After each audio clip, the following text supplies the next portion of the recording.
Hey guys, this video is going to be like a quick video to talk about two people that were very important during the American Revolutionary War.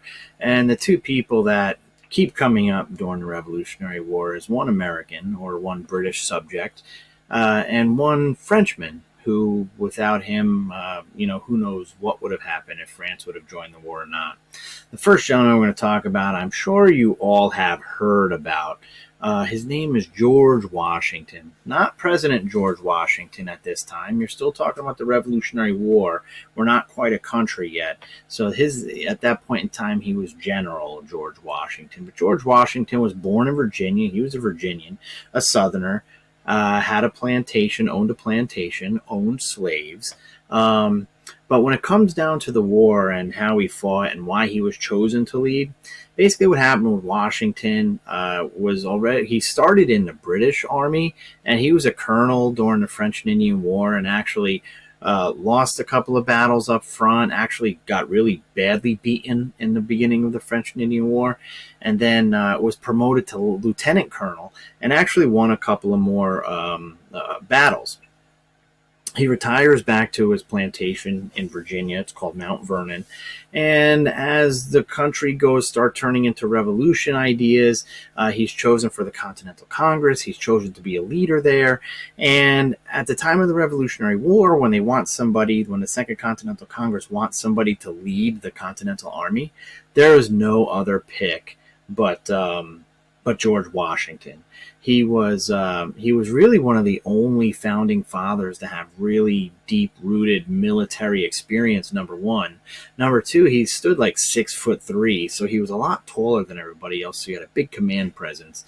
Everybody respected and loved George Washington. I mean, the man probably could have been president forever. He probably rivaled like popularity of the king over here. So he is chosen to lead the Continental Army. He's a general. He's the commander-in-chief. And like I said, I mean, even though when the wars were going on, when the battle was going on, a lot of the men would retreat. They were, tired of being, not eating. They were tired of not having a lot of supplies.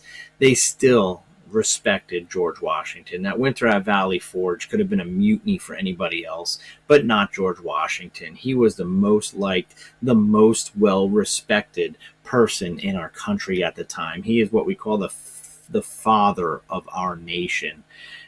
He's the face on Mount Rushmore, one of the four. I mean, he was just larger than life. But during the Revolutionary War, he was our commander-in-chief. He was the head general of the Continental Army. He made all the decisions. He would write back and forth to Congress to sometimes ask them what to do. Sometimes Congress would tell him what to do. But he was really the guy who was like, this is what we're doing. I'm dividing my army. I'm moving here. I'm saving this. I'm destroying this place. And Congress is okay with it.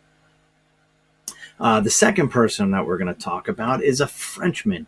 And this Frenchman is the reason or the namesake of our Fayetteville, North Carolina, and lots of Fayettevilles around the United States. His name was the Marquis de Lafayette. And who the Marquis de Lafayette was is he was a French aristocrat, so he kind of had money. And when he was like 19 years old, he was living in France, and he joined the Masonic Lodge over there, and he heard about our American Revolution. So he goes out and actually buys himself a boat and a crew and sails over to America. And he comes over here and he's like, oh, I want to be part of your army and fight against the British. I hate the British. I'm French. I'm always fighting with the British. I want to win this war. I want to help you win this war.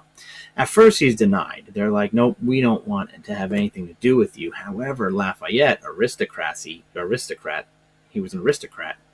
He had money, right? So he was able to get into, the good graces and meet the George Washington. And after George Washington met the Marquis, and he thought very highly of him, he actually made him a general in the Continental Army. So Lafayette wound up becoming a general in the Continental Army. And he is just constantly writing back and forth to France like, hey, send us money, send us ships, send us guns, send us supplies, just begging and begging and begging to try to get supplies sent over here. Lafayette was actually there at the Battle of Yorktown, at the defeat of Cornwallis. So he did a lot of stuff, and he was very highly, looked upon in our nation. He goes back to France during the French Revolution. He actually writes the Declaration of Independence for France. And during their revolution, he winds up getting arrested later on. But he lives to be pretty old, about 80 years old, and he really helped out America win this war. But we thought so highly of him, we named some cities like Fayetteville after the Marquis de Lafayette. So those two guys right there were really big in the Revolutionary War, and you should know about those two guys and what they did for our cause.